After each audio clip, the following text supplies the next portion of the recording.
विनायकं गुरुं नौमि साखरे नाम विश्रुतं येषां चरणसान्निध्यात् जीवा मुक्ता भवन्ति। साखरे वंशविख्यातं ज्ञानदानपरायणं विनायकं गुरुं वन्दे भवबन्धविमुक्तये।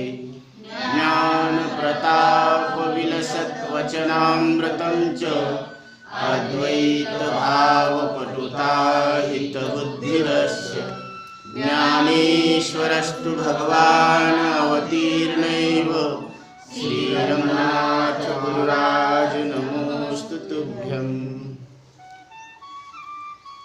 योग वासिष्ठ में निर्वाण प्रकरण के पूर्वार्ध में चूड़ालोपाख्यान या शिखी ध्वज कथानक इस नाम का एक प्रकरण दिखाया जाता है।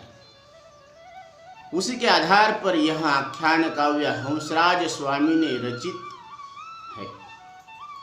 मूल संस्कृत में 77 से 110 ऐसे 34 अध्याय होकर श्लोक संख्या 1644 है। प्रपंच और परमार्थ में विरोध न रखते हुए प्रपंच ही परमार्थमय करने की वास्तव भूमिका जिस प्रकार से योग वासिष्ठ में दिखाई देती है, वह वास्तव भूमिका यहाँ पर भी दिखाई देती है। स्वामी को इस कथा में रुचि लेने की वजह आत्मज्ञान की चर्चा है। चुड़ाला एक नारी होकर उसने अपने स्वामी पतिदेव को आत्मज्ञान का उपदेश किया है। ऐसी आदर्श नारी का चरित्र किसी भी वेदांत ज्ञानी भक्त को आदर्श ही लगेगा। योग वासिष्ठ में निर्वाण प्रकरण के 77वें सर्ग के आरंभ में गुरुदेव आचार्य वशिष्ठ प्रभु रामचंद्र से कहते हैं, इदं पूर्वं परित्यज्य क्रोडीकृत्य मनःखगं शान्तमात्मनि तिष्ठत्वं शिखी ध्वजाइवाचमः। प्रभु रामचंद्र के पूछने पर आचार्य वशिष्ठ शिखी ध्वज राजा का इतिहास बताते हैं। त्रेता युग में श्रीहरि विष्णु ने सूर्य वंश में 7वां अवतार प्रभु श्री रामचंद्र जी का धारण किया है। राजा राम स्वयं पर ब्रह्म स्वरूप होने के कारण उन्हें ज्ञान प्राप्ति की आवश्यकता नहीं थी, किंतु गुरु बिन कौन बताए वाट। लोक संग्रह की इच्छा से प्रभु श्री राम ने आचार्य वशिष्ठ को आत्मज्ञान का उपदेश करने की विनती करते हैं। वास्तव में ज्ञान स्वरूप श्री राम जी को ब्रह्म ज्ञान का उपदेश करना मानो तल हाथ के बाल निकालने समान है। आचार्य वशिष्ठ के इस वचन अमृत सुनकर राम जी को समाधि अवस्था प्राप्त हो गई। आचार्य वशिष्ठ को बड़ा आश्चर्य हुआ। मूल निर्विकार ब्रह्म में समाधि और उत्थान, यह विकार कहाँ से आए? यह विकार मानो ज्ञान नहीं है। इसलिए श्री राम जी को ब्रह्म ज्ञान की आवश्यकता है। इस बात को समझकर आचार्य वशिष्ठ राम जी को सावधान करते हैं। राम जी जागते ही निर्विकल्प सुख के गीत गाने लगे। देह में कंप छुटा, आंखों में नयन धारा बहने लगी, अश्रुधारा बहने लगी। राम जी वशिष्ठ से कहते हैं, गुरुदेव मुझे संसार की प्रवृत्ति नहीं चाहिए। तब आचार्य को एहसास हुआ कि राम जी को ब्रह्मज्ञान की आवश्यकता है। यह सोचकर आचार्य राम जी को एक पुराना इतिहास सुनाते हैं।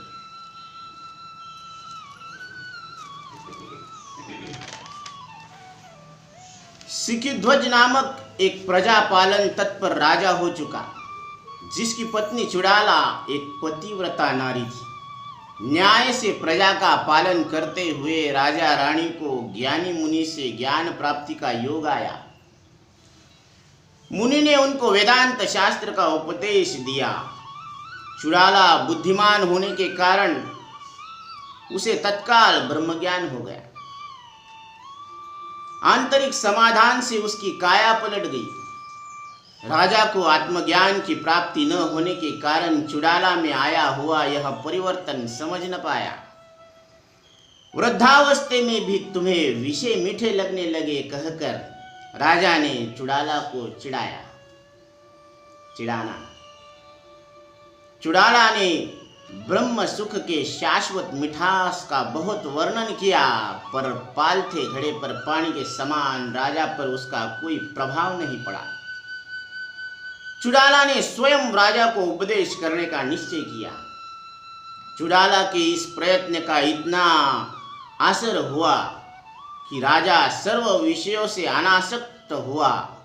उसे राज्य भोग में रुचि ना रही।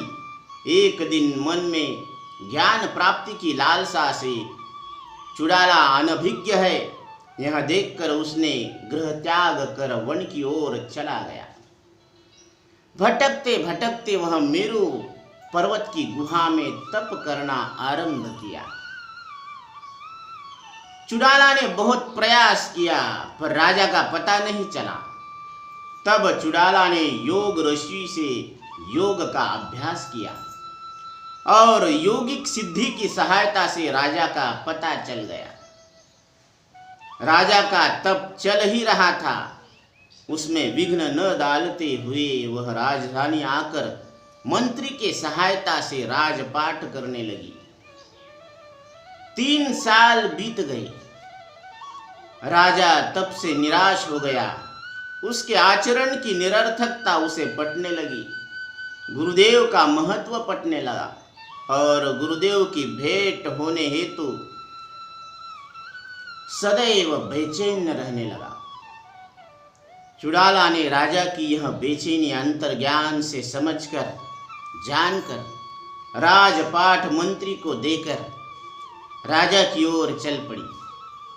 नारी होने के कारण राजा अपने पर विश्वास नहीं रखेंगे यह देखकर उसने कुंभक नामक एक ऋषि कुमार का रूप लिया और राजा के समक्ष प्रकट हो गई। वह नारद पुत्र है ऐसा उसने राजा को बताया। ऋषि कुमार की ज्ञानपूर्ण बातें सुनकर राजा को उसके अधिकार का विश्वास हुआ और उसने उसे ज्ञान का उपदेश देने की विनती की। कुंभक ने प्रथम चुड़ाला का उपदेश न मानने की भूल याद दिलाई। उसके उपरांत संसार का त्याग करके जंगल में आने की गलती की यह भी पटाकर दिखाया। एक संसार का त्याग, बाघ चर्मासन, दंड, भिक्षापात्र, कमंडलू, इसका नया संसार खड़ा कर दिया। फिर किसका त्याग किया? राजन, यह बात राजा को भी समझ में आई। कुंभक ने उसे संग त्याग ही त्याग है यह बताया। देह बुद्धि का अभिमान यह संग है। तब देह बुद्धि का त्याग ही सही तरीके से संग त्याग है। यह त्याग किस प्रकार करना चाहिए? ऐसा प्रश्न करने पर कुंभक ने उसे वेदांत प्रणीत ज्ञान का उपदेश आरंभ किया। ब्रह्म, माया, जगत, जीव, इनका स्वरूप बताकर ब्रह्म ज्ञान ही जीव के मुक्ति का मार्ग है यह उपदेश किया। और इस बार यह उपदेश राजा के मन में प्रकट होकर राजा को निर्विकल्प स्वरूप को प्राप्त कर चुका। उसे समाधि अवस्था प्राप्त हो गई। बहुत प्रयास करने पर राजा शुद्धि पर आए। अपनी निर्विकल्प अवस्था पुनः प्रदान करने के लिए कुंभक को वह विनती करने लगा। ज्ञान का भ्रम ध्यान में लेकर कुंभक ने राजा को अन्वय रूप से ब्रह्म की व्यापकता समझाई। ब्रह्म को समाधि, उत्थान, निर्विकल्प, सविकल्प ऐसा भेद नहीं है, संपूर्ण एक रूप ही है। इस बात का खुलासा किया। जिसकी यह एक रूप है यह पहचानने की तैयारी नहीं हुई उसने अभ्यास करना चाहिए। अभ्यास का ज्ञान दिया। क्रम क्रम से स्थूल तेजस अभिमान को जीतते हुए आत्म साक्षात्कार की अवस्था कैसे प्राप्त करते हैं, इसका भी ज्ञान राजा को दिया। कुंभक के उपदेश से राजा को ब्रह्मज्ञान हो गया, पर कुंभक के पास उसकी लगन लगी।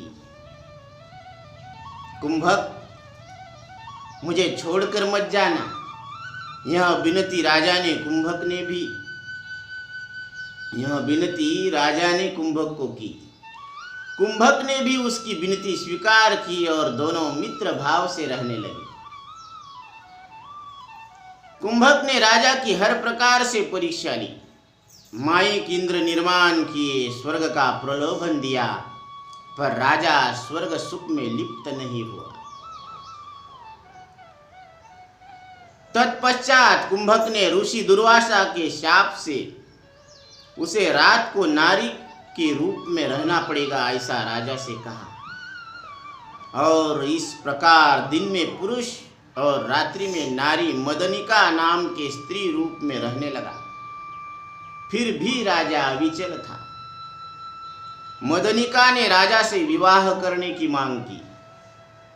राजा ने गुरु आज्ञा मानकर उससे विवाह किया, किंतु राजा के शांत वृत्ति में कोई फर्क नहीं आया।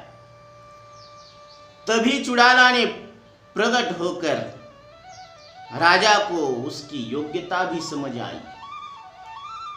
दोनों ने बहुत साल राजपाट किया। प्रारब्ध क्षय के उपरांत दोनों परब्रह्म में विलीन हो गए। पुंडरीका वरदे हरि विठ्ठल श्री ज्ञानदेव।